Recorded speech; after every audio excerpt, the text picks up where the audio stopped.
Hi, Ellie. Just wanted to send you a couple quick follow-up notes from our session the other night.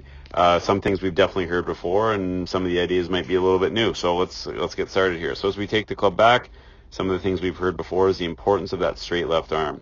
So we want to almost feel that when that club starts to get vertical, so when it feels like it's pointed up to the sky in this position, that's when we're done. You can see as you get to that position right there, you've made a complete shoulder turn already. If we draw a line from your right shoulder to your left shoulder, it's at the ball. You can see your hips have coiled nicely, your weight's on your back foot, so we've checked a lot of boxes right there to create power.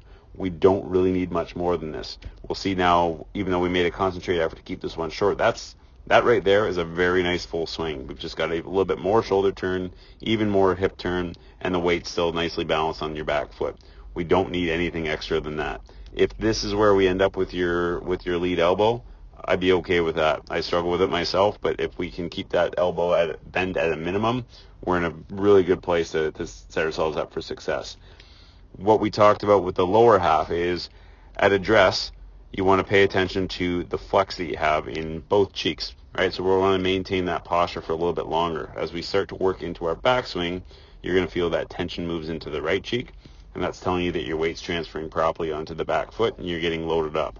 As you start to make your transition down, if we've got that straight left arm, now we're going to transition weight onto our left side. And instead of popping up and missing the ball or having those miss hits, we want to feel that tension move into the left cheek. So you can see right there, your weight's driving to your left side, your hips are opening up.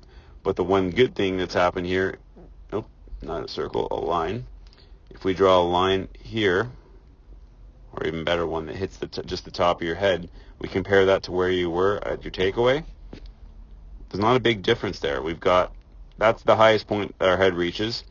We do have a bit of a dip here, which makes sense because we're transitioning weight onto our left side. But what we don't see is a big rise, right? We've made contact with the ball now in great posture, and now as that club swings by, we're allowed to come out of that posture and finish the swing and try and have that nice balanced finish. So that's the big one, is as we transition from right foot to left foot, it's staying in that posture, having that same hinge in your hips or angle in your spine as we move through. And I think the best way to feel that is that tension in the cheeks, transferring from right cheek to left cheek and allowing that club to release through. Really good job. Hopefully you get a chance to work again.